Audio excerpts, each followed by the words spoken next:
Hey guys, this is Steven from the Green Engineers, and welcome to a new video. So here we're talking about the shredder update. So the last time that we talked about it, I cracked open the side of the housing, and because I only had 3 spot welds here, and as you see, not super cleanly, but it's here. I went back and I welded the whole side of the shredder solid in all 4 corners, as well as I came over here and I welded solid the motor brace. So now the motor brace is solid and back to a more stable condition. Not that it was bending or anything before, but now it's looking pretty good and even better. Sorry about the noise. The Stratasys is printing some client parts in the background, so disregard that.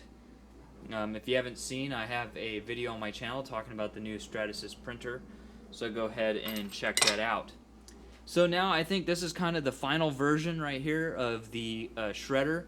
This is probably as small as I will go on this the shaft here. So we have, I think this is a 3-to-1 or something. I can't remember. I would have mentioned it in the last course video. I think it's something like that. Yeah, it's a 3-to-1. That's right. So this guy's 100 foot-pounds rated, 200 watt motor. So that's like 1/3 horsepower or 1/4 or 3.5. Sure, 3.5 horsepower. 1/3. Sorry, 1 divided by 3.5 horsepower. So pretty small horsepower, but big torque. It's rated at 100 foot-pounds. And when you have a 3-to-1 ratio, if you do not count for friction, it should be 300 foot-pounds, right? Obviously, you don't get that because you have friction here and friction throughout. But it should be, somewhere in that ballpark. So at least, 80 to 90% of that number should be hitting. So this is a very, very powerful shredder. It's a very capable shredder. So I have a couple things to show you guys, hopefully without it breaking. I got my safety glasses on as always. And this is the last kind of video before I start putting it together, hopefully. So a couple things. I started printing some stuff for the full assembly. So right here is a part off the Stratasys. I'm thinking I'm going to go with this gray color. So later on when I do the stainless steel version, this guy kind of goes with the stainless steel version. So this is off the Stratasys earlier. And basically what this guy is this guy is a funnel on the bottom. So it actually goes on the bottom of the shredder. And what this allows you to do is allows you to tighten up this hole a little bit. So you could put a smaller trash can underneath it. And then this will kind of direct anything. So nothing like flies out of the side here on the bottom I'm talking about. None of the plastic flies out of the bottom here. And so this will direct it.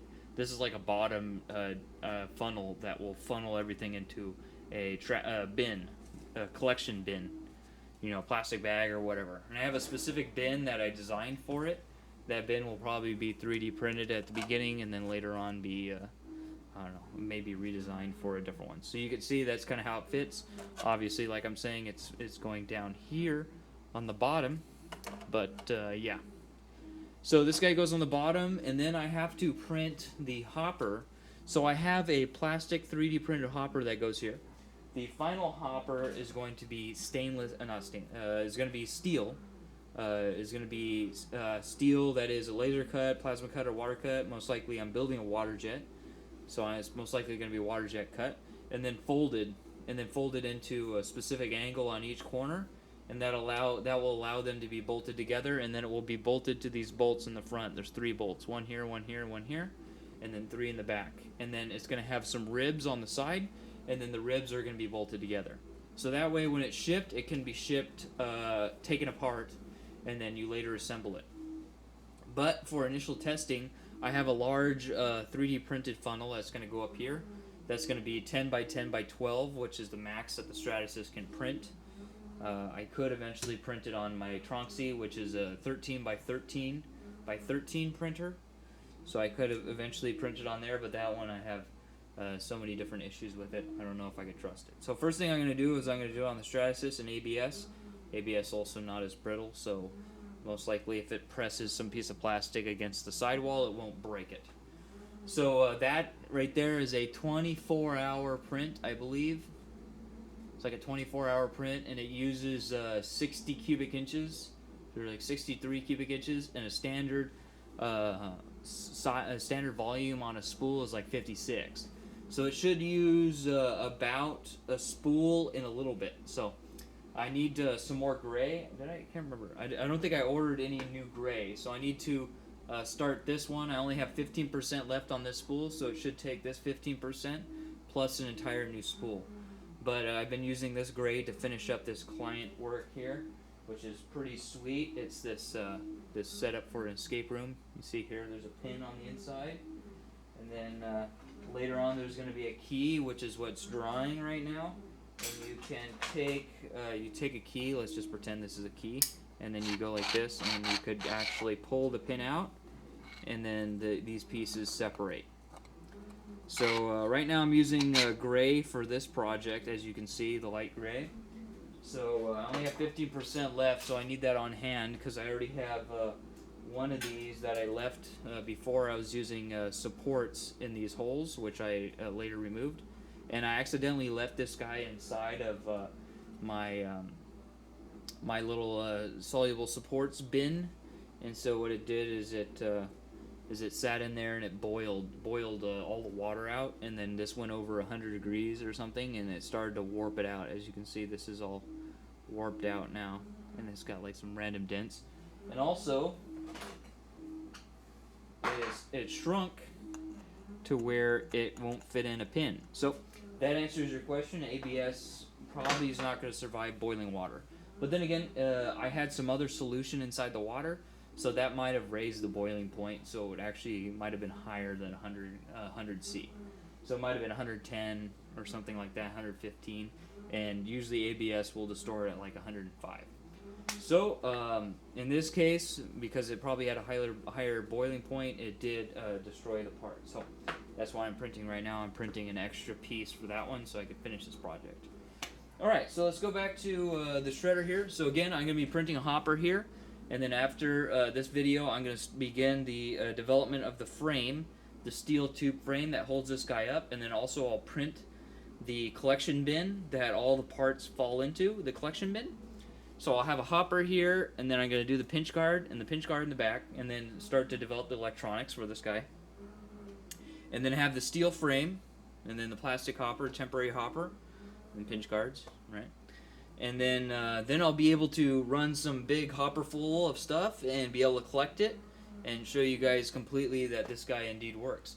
And again, if you don't remember my plan, the Green Engineer's plan, 2021 is to have 2020s have everything prototype design. The prototype of this design is already done. I just have to print all the stuff.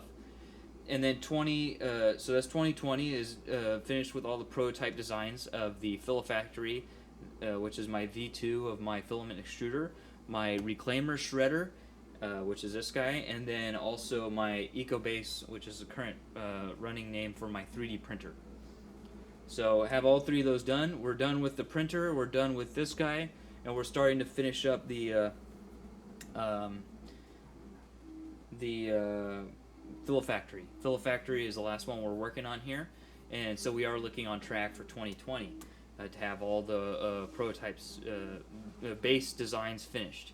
And then 2021, by the end of 2021, I want to have everything developed and all R&D completed. So this guy is probably going to be the first one that's going to be done. The next one is going to be the hot end that I was telling you guys that I'm working on. So this guy and hot end will probably be developed in parallel, and then either the printer or the filament extruder. But this guy is pretty close to being done. We have some basic electronics to do, and then we have the frame, the legs that hold this guy up. So that's going to be next. After I show you this video, I'll start working on that. After I show you guys it running through a hopper of stuff, probably. I'll put a hopper of stuff, but obviously we don't have a lot of room of everything that's pushed down on the bottom. So I'll put a hopper of stuff in there when I have maybe a base frame set up, something to hold it up, and then we'll go from there. And I think it'll be a great machine. So Right now, I don't have any more of the issues that I had before. Obviously, you can still see that I have still some stuff where if the material is too thin, it won't cut all the way through. And again, that issue is because these two blades are not close enough together. So two blades are not close enough together in order to shear this apart, and so you get a lot of this effect going on. But I was able to chew through one of these guys finally. I was able to chew through this. It did struggle with it a little bit, but this is a I have my calipers here. So this is some PLA. This is a little bit over 3/8, 0.380. So 5 thousandths over 3/8, 3/8 thick plastic, and it is 50% fill. So pretty solid, and obviously PLA is one of the stronger, harder plastics that you can get. It's very brittle but very strong, so it requires a lot of force. So I think this is on the higher side, obviously, if you're not talking about composites, right? But for a regular virgin plastic, this is on the harder side of a lot of different plastics that aren't composites or some sort of other thermoset plastics. So stuff that you would actually use this for plastics. For shredding, this is one of the harder ones that you can do. So I was finally able to chew through this, and also remember that big disc that I had? I don't know what I did with the rest of it, but here's some of it. So here's some of the pieces that came off of it. So remember that giant disc I had that I put in here? It's in a previous video. I don't know where the rest of it went. But it was finally able to chew that guy up. So went through that guy no problem, and then went through one of these. It's underneath now, it's down there, but it went through this guy no problem. So let's see if we can run this. Obviously it's going to push a whole bunch of crap underneath, but that's okay. And then also I have a watt meter over here, and I can show you the wattage and tell you what the wattage is. But it does indeed run at about 217 watts when it's just running idling. And then when I start to crush something like this, start to shred something like this, it's like it goes up to about 300 watts. And I think any higher it'll start to stall. So I have my safety glasses on. Let me go ahead and show you it running now. So obviously now, as you saw before, it's quite a bit more tame now. This is very safe. You have plenty of time if something happens to remove your finger out of the way, as much time as you could possibly have on a shredder like this. A lot of the other shredders in the market, they're way faster than this, so they're way scarier. I think this is pretty tame, but yet has a lot of power. So right now, actually, we're pulling 199.8 watts, which you can see here.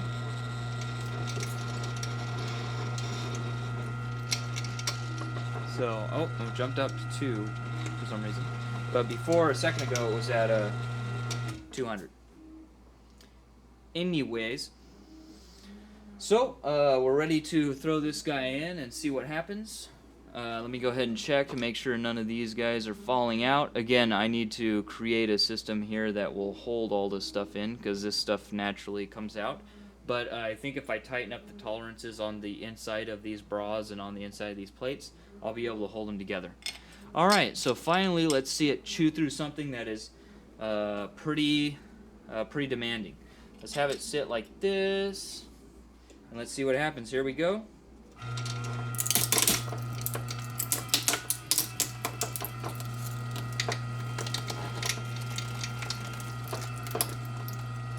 As you saw, crushed it no problem. We jumped up to about 270 watts, or 270 to 300 watts, not a problem. Now you can see the motor fishtail a little bit.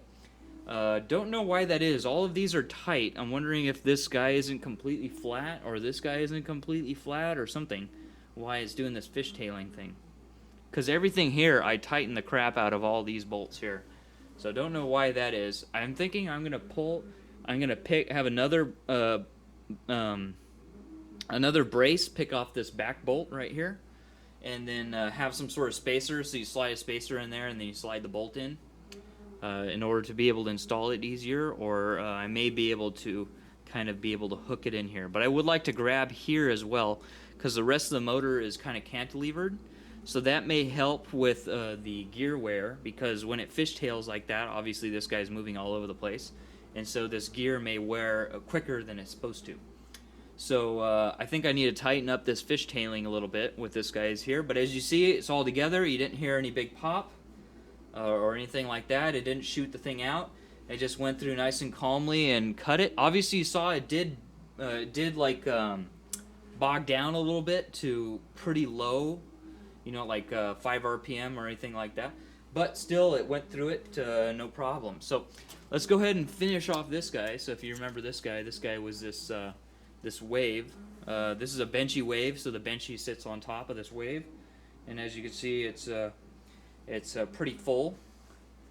This guy I think was 25%. I did it for some class online, teaching a class. So I think as you can see, that's the infill right there. It was like 15-20%, something like that. And before, remember, we had it with the 1.7 to 1 or something, and it just got up to here and it just stopped. So let's go ahead and throw this guy in here and see what she does. Up.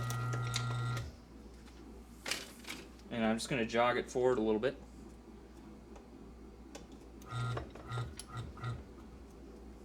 Put it back. And let's just put it like this. It seems that everything is upright. That's why obviously having the hopper is a way better deal. So let's go ahead and try it again. Up. Okay, so we were able to actually bog it. Wow, did not expect that to happen. So, for whatever reason, I think it's just because of how sticky this is, as far as it. And this is printed on a Ender 3, I believe. Yeah, I believe this is. Oh no, this is printed on. This is printed on the Tronxy. Sorry, this is printed on the Tronxy, and it just, for whatever reason, just does not like the infill. Now again, this is not common for most parts that you'll get. For most parts, you'll get something that is really thin. It's like a piece of plastic. Like a bottle or like a computer case and stuff like that. Because most of the times the company, they'll minimize the amount of solid that the material is in order to lower the price, the cost to make it. So this is pretty thick compared to what normally you'll be encountering, but still I think it should easily go through this, but as you can see, it cannot. Just need more power, unfortunately. So yeah, but that's basically as high on the gear ratio as I can go, and this is really protecting the shredder, because you go any higher than this, you might twist the shafts off. You might twist the shafts up and stuff like that. So this is kind of as high as I can really get the torque before protecting any sort of permanent damage. So maybe I do need to look for a slightly bigger motor, maybe like a 400 watt, double the wattage. But then I would have to reinforce a lot of this stuff, make it out of harder stainless steel or pre-hardened stainless steel or whatever. So yeah. So maybe in the next one I'll show you guys. I'm pretty sure it's just gonna. Well, this is 100%, I think. And again, like I said, PLA is on the harder side of materials. So it would probably struggle with this. This is 100% solid 1/4 inch material right here, PLA, printed on the Tronxy as well. So this it would probably struggle with. Actually, this one might have been on my Trinus. Can't remember. And same thing as these. These are both fully solid 1/4 inch thick PLA. So that would kind of be the ultimate test here. But as you can see with this one, if it's just enough thickness of, and it's bonded well enough, as you can see, I can't just rip this off, and it just becomes sticky. It's like trying to cut fishing line. Just the fishing line just kind of wraps up, because the tensile strength of PLA is pretty hard. So if it was solid, it would just snap, right? But now this is like you're cutting into pasta on the inside. So apparently it failed this test. I didn't try this before. It did look like it ripped into it pretty good. And I could just see what happens. What happens if I... Interesting.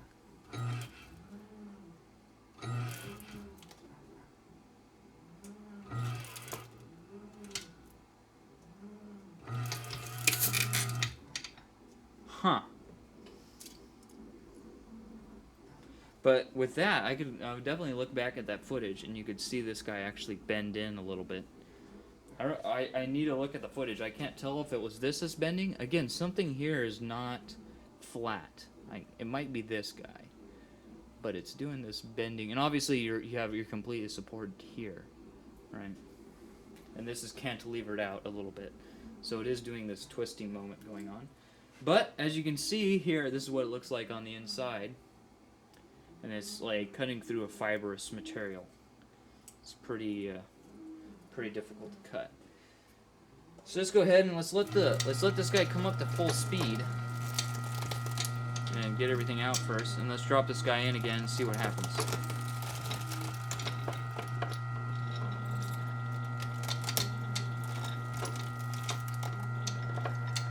So let's let it clear everything out.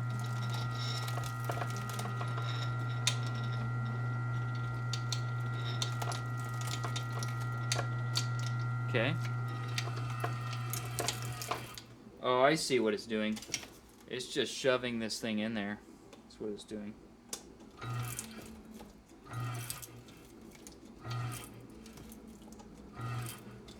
Yeah, see, that's another thing why I said that these are too far apart. It shouldn't be able to do that.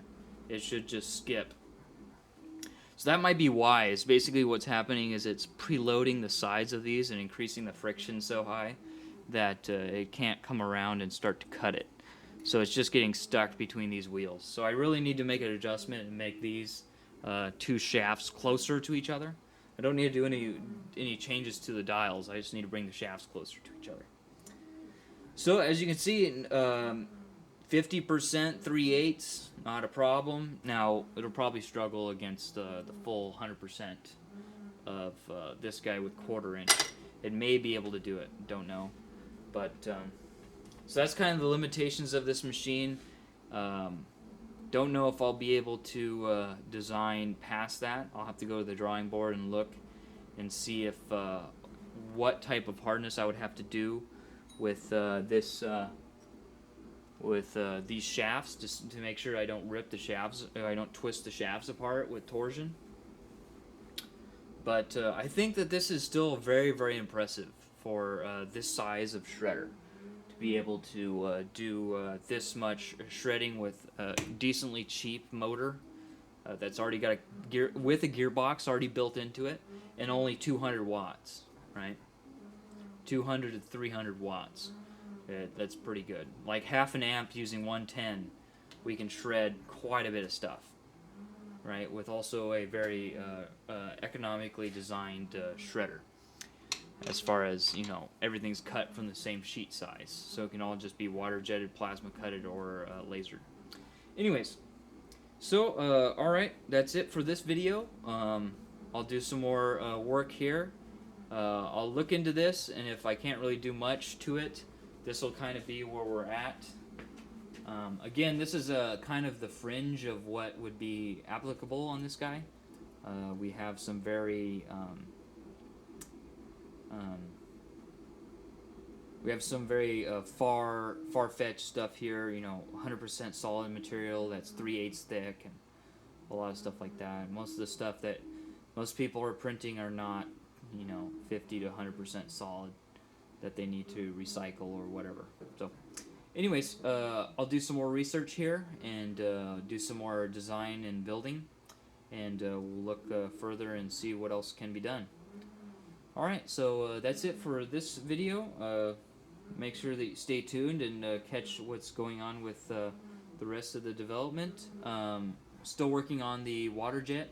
Haven't had much time to work on it, nor has my my machinist has also been very busy. So we'll see when we'll be able to get that to make its first test cuts. Alright, so I'll see you guys in the next video. Take it easy. Have a good one.